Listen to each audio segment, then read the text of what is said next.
namu na photo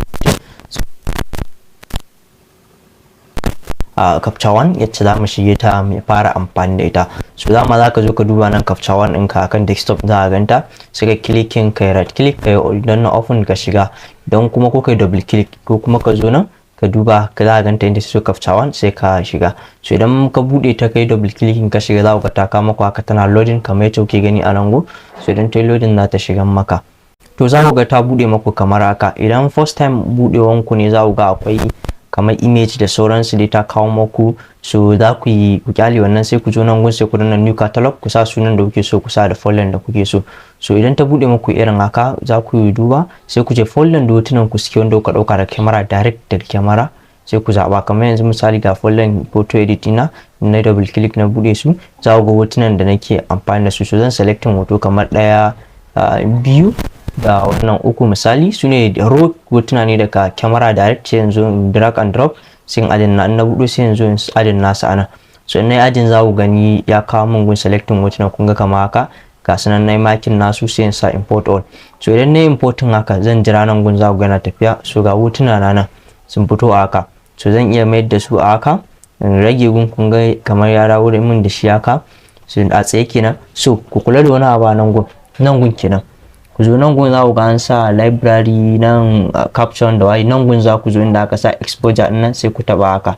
So iya nan gun za ku taba sai ku kashe histogram din nan, ku kashe shi kanshi shi ma wannan highlight din, ko layers nan shi ma ku kashe shi. So abinda kawai za ku bari shine wannan white balance din, sai ku bar exposure shi ma za ku bar exposure, high dynamic sai clarity za ku bar clarity, sai DS shi ma za ku bude shi. So za ku kashe white balance din. Kun ga wannan ukun exposure kamar wannan daya exposure za ku bar ta, high dynamic range shi ma sai ku bar shi, sai kuma clarity shi ma za ku bar clarity, sai DS shi ma za ku bar shi.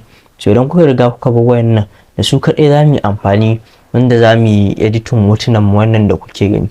So sai zo yanzu ga hotunan da na dauko suna, so ga before and after sai in taba wanda nake so, duk wanda nake so gashi nan. So yanzu misali wannan farin na nan gun a 100 yake sai in rage shi in karo size din yacce nake so 100 waye yacce nake son size ina zan bar shi a 71 gashi na fit a haka fit yake na yana so zan yi zoom in. So idan na zo a haka ga before and after an na taba kun gani nan before ga after, so a haka yake zan iya ƙara taba bar shi a single one. So yanzu yacce zan fara yi shine idan na zo a nan high dynamic range din nan gun da kuke gani high dynamic range, sai yanzu highlight sai ka jawo highlight ɗinka baya a haka za ku riga ganin difference. Highlight dan jawo shi baya.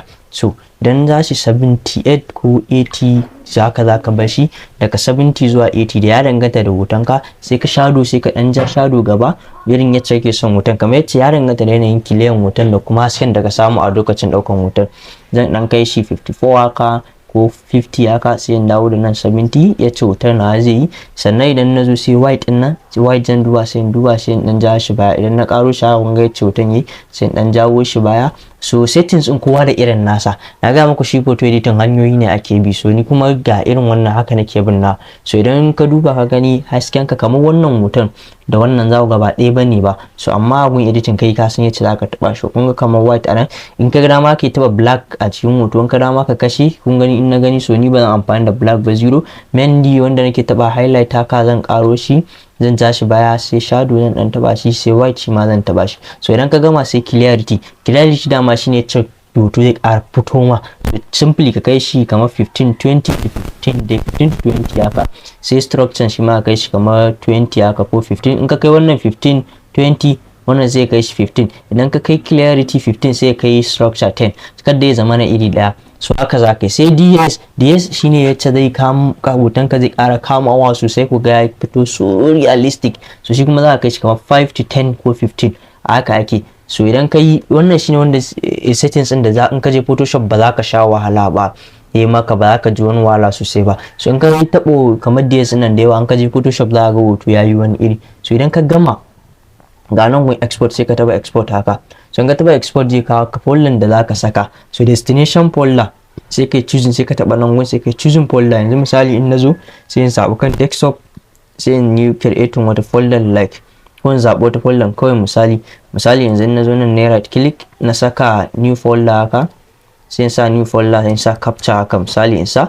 So idan na sa captcha haka sai in selecting folder. Idan na yi selecting so kun ga ya kawo mun ya yi selecting, sai in format din name da sauransu. So anan format din nan da zaka saka sai ku mai shi TFF da ku kai shi TIFF, kun ga shi TIFF extension din ba JPEG ba, shine zai fi yin quality, sai ku sa shi. So idan na zo zan kawai danna export, za ku gani yana exporting a nan go.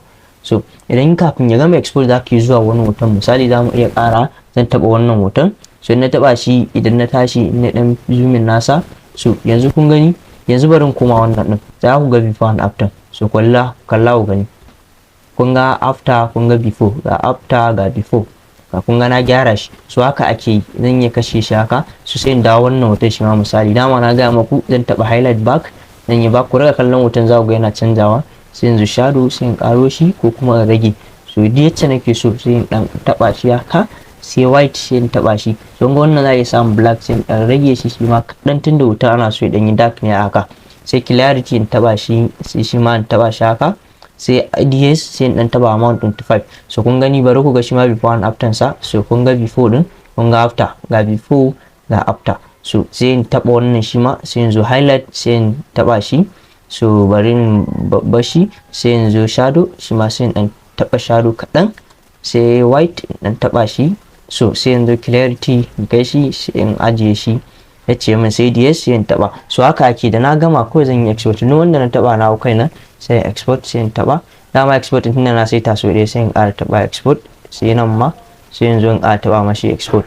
So da ya gama haka ake editing. Da ka gama wannan sai kuma ka tafi Photoshop. Yanzu kuka je na je folder da na je na save nasu misali a desktop, na sa folder captcha za ku gani. So in na zo za ku gani shi, ke kun gani a hoton ya bude. So haka za ku ga size din sa 68 wani abun ga wanda na kawo yanzu. So da ka gama shi haka ake captcha one, sai ka kashe ta, sai kashe ka tafi Photoshop. Kakka hada shi biyawanci idan kwamfutan ka ba ta da RAM ko kuma a processor ta karami ne. So haka ake yin captcha one dai, aka ta nan ake fara editing din hoto da captcha one. Yace na ga maka wasu suna yi iya daga Photoshop suke fara. So insha Allah nan zan tsaya, sai Allah ya lama bidiyo nan gaba yace za ku ga zamu yi amfani shi ma da Photoshop mu shiga domin mu ci gaba da editing din namu. Sana Sadiq Abdullahi da kanin IT Digital Services, sai da cikin program nan namu na Langu Sadiq, sai Allah ya lamu a wani bidiyon kuma. Na gode.